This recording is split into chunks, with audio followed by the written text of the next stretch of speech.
gonna do a curved high fade here. I'm gonna take a lot off the top here with scissor, and we're gonna give it kind of a crop front.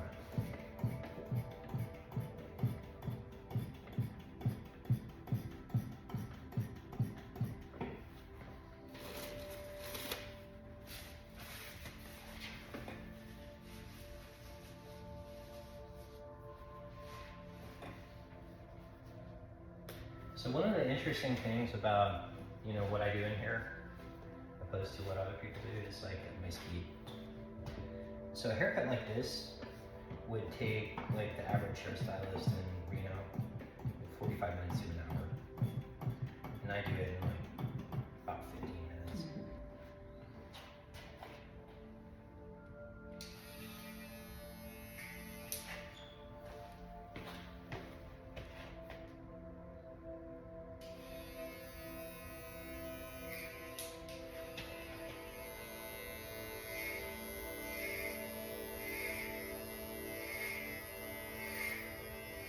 So what makes a high fade is that basically there are no bars left, there are no hooks left, right? So that part where there's like the curved, you know, semicircle in the front, that's completely gone in a high fade.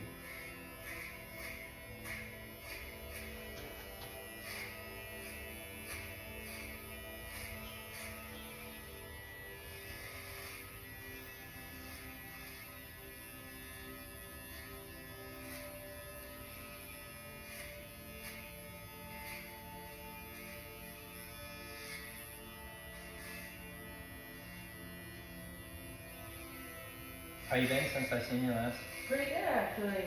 Yeah? Yeah, letting my hair freaking grow out. I've been living in a beanie. Finally today, I was like, okay, enough is enough. Right. How have you been? How about your project going? I think you're in the middle of construction or something. Yeah. How's that? So we have running water. The people who were going to install the shower doors are going to be coming by, you know, soon to finishing that installation, you know. And that's basically the last major part of construction that I've got going on, you know.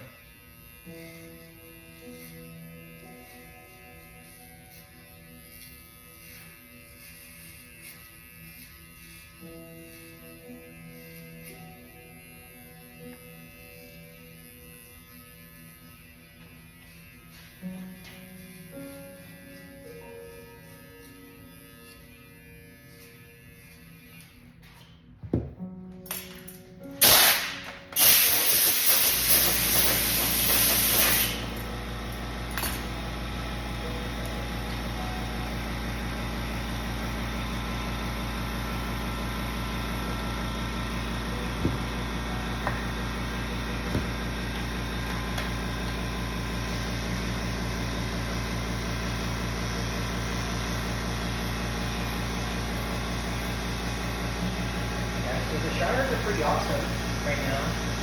They have the tower showers in there, and I use the finished, the tile is the stone tile, you know? Yeah, so they look super cool.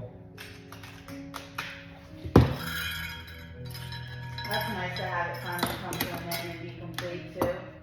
Yeah. I can tell you, it costs a fortune, for sure.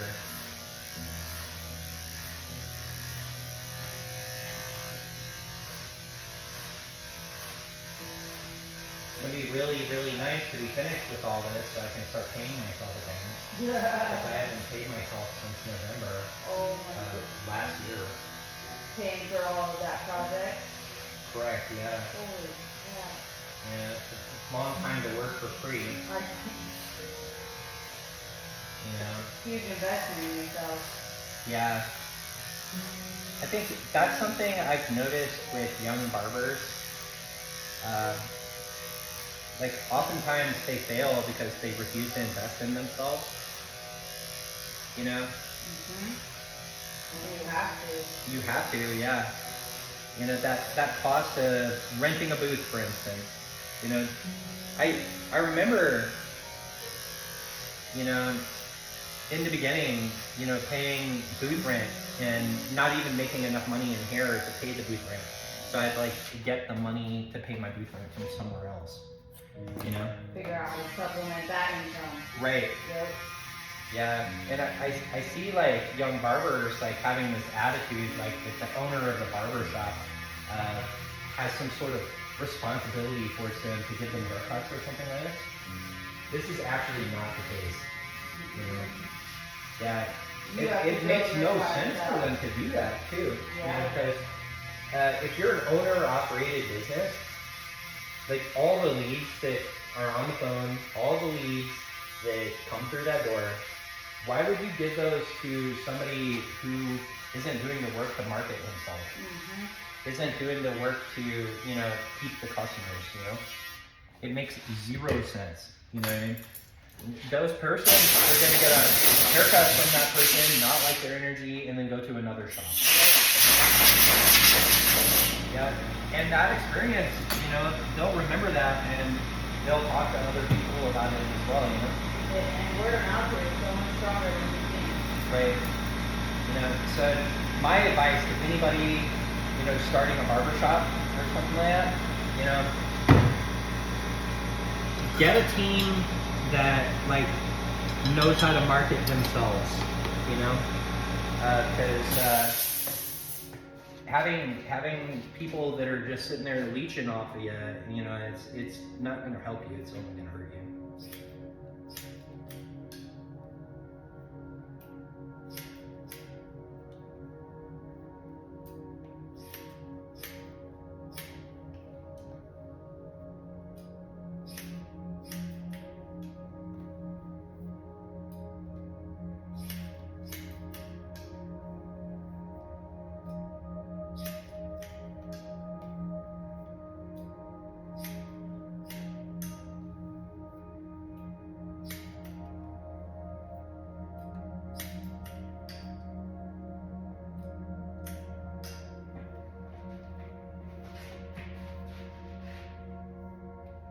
In order to make that work, everyone kind of has to be adding to it, contributing in some way. Right. Yep.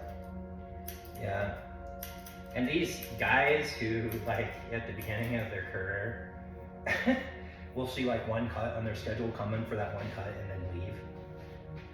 Like, fire them immediately. Tell them, hey, it's not gonna work out. You know what I mean? Yep. Yeah, because if they're not willing to stay at the shop and hang out at the shop and treat it like a real job, you know, they're not gonna be right, and they're never gonna have like a full schedule with an attitude like that either.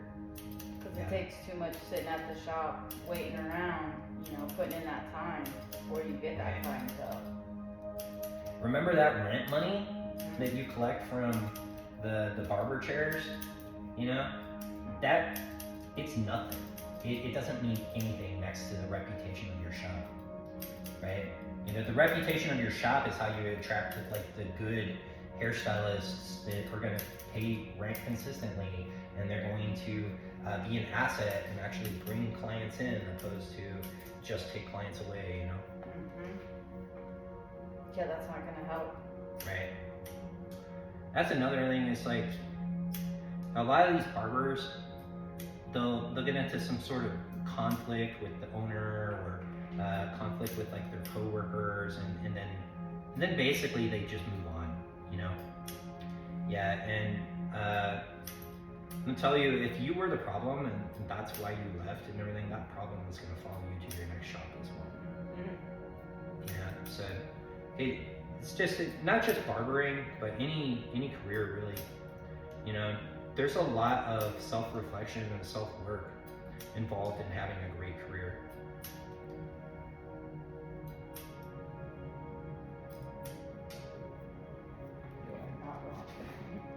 Yeah. In my shop, we talk about mind, body, spirit a lot. You know, that's kind of the shop like mission. You know, is to be kind of a place for like spiritual growth.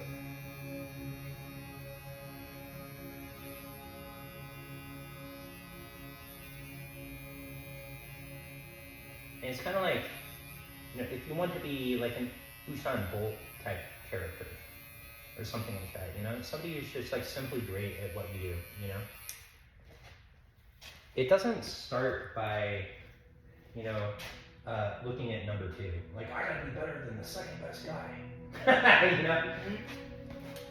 Now, at some point in everything, to be the best guy in the ring, the person that you have to compete against is the guy in the mirror.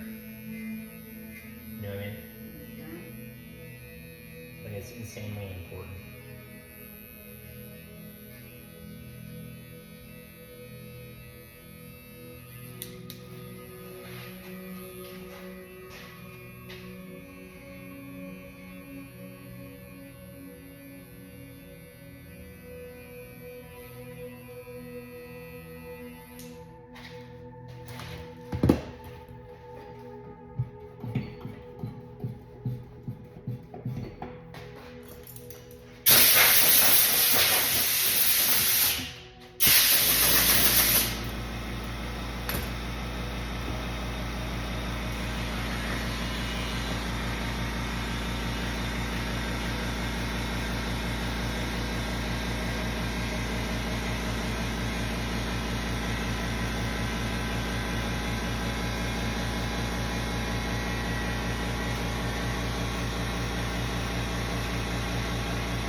That's a clean fade.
adds such a youthful appearance to you, you know?